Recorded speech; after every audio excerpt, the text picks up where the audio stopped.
some terrific food, including the moose pate CJ was talking about. We had olives and we had some sudak and also some chicken and cheese and just about anything you could think of, and had a very nice meal with our Russian colleagues.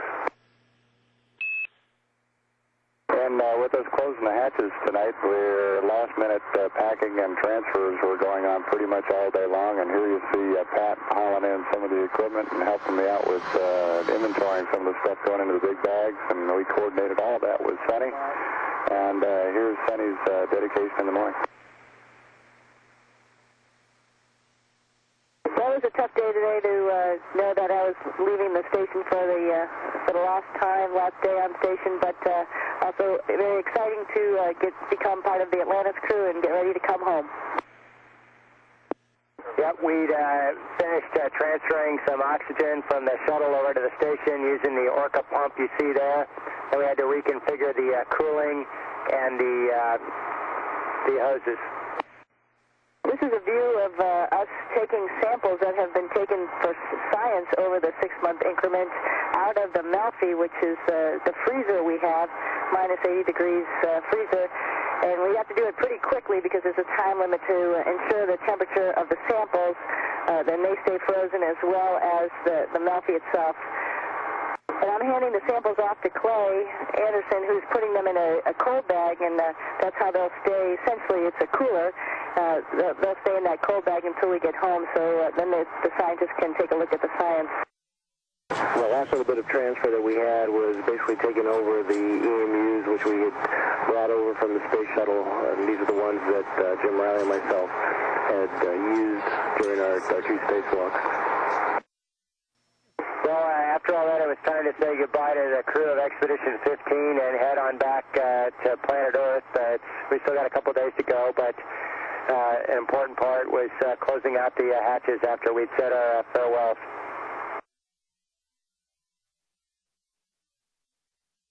One of the last couple things that Clay and I had to do for handover was switch our American flags as the American presence on station, and then switch our Expedition 15 patches.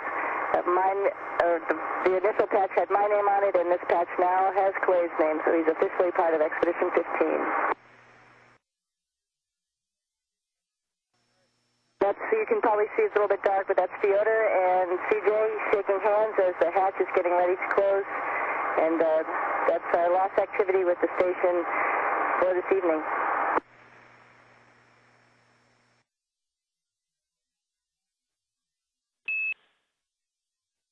Okay, Houston, here we are. It's Flight 812, undocking day, and Brew is setting us up to do the undocking.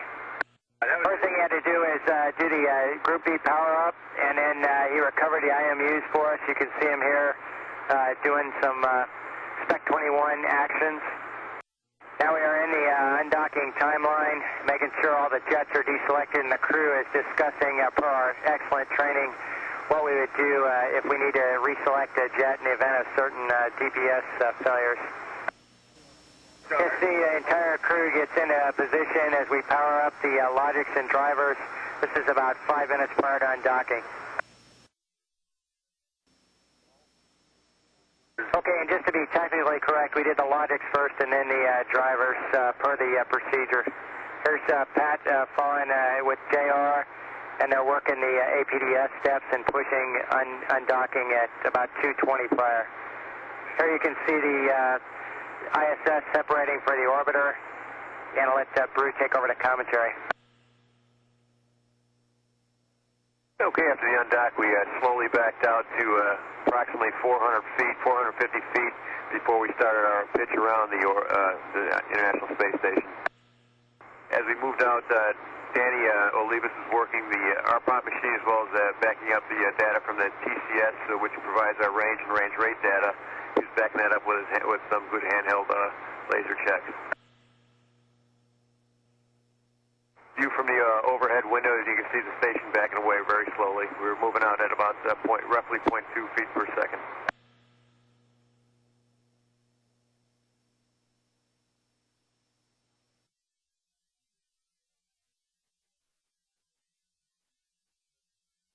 More views of a very symmetrical International Space Station now as we continue to back out on the what we call the V-bar.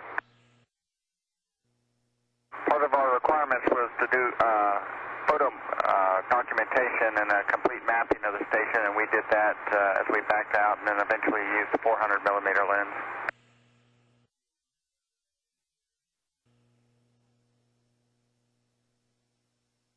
Looks like we're in a fly around here. Looks like as we backed out, it was nighttime, but during most of the fly around, it was daytime, and so you can see it's very bright now, and we are in a fly around, capturing the space station from 360 degrees all the way around.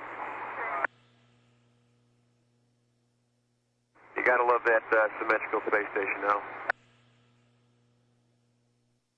Here we are after about 90 degrees. The RPOP machine showing us exactly where we're at. We're shooting to be at roughly 600 feet. Above the International Space Station as we hit the 90-degree point on our fly around. So that was the last day that I'll probably see the International Space Station for quite some time. It was my home for 6 months, and pretty emotional event, and but I'm happy to come back to Earth. Another nice view through the overhead window as we continue to track around the space station to its backside.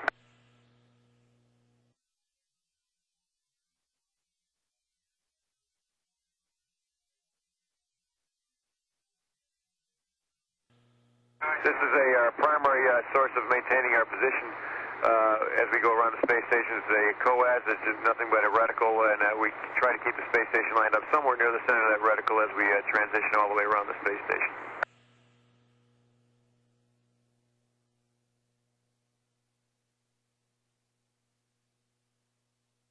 And you see, looking up right now, we're looking up at the very bottom, looking straight forward. We call this, we're on the R bar.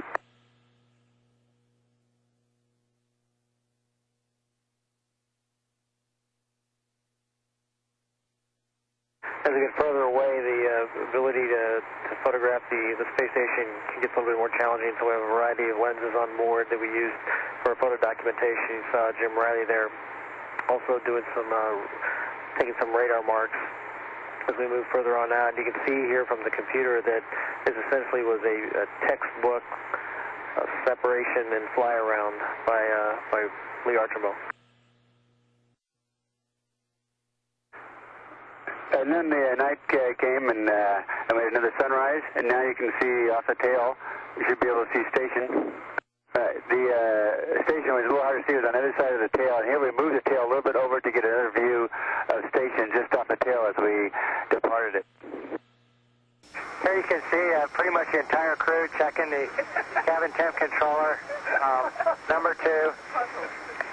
Number 1 was working fine, so we switched over to number 2. There if you look real close, you can see it moving.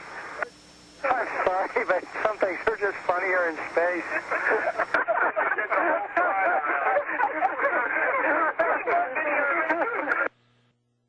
We're crying up here.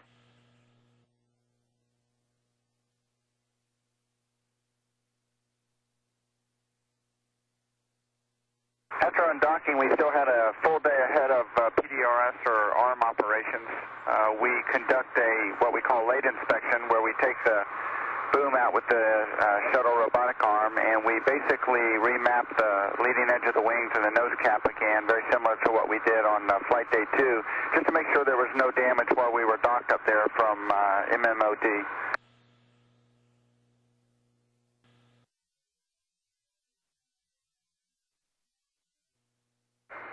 Okay, this is a shot. You can still see the station.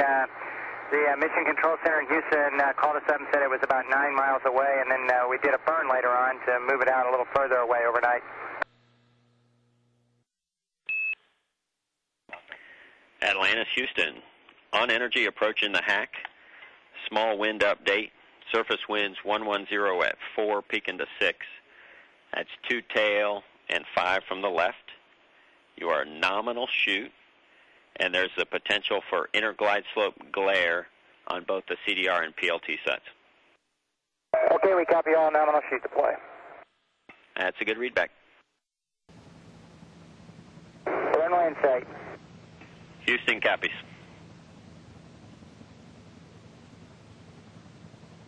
This is a view from the heads-up display.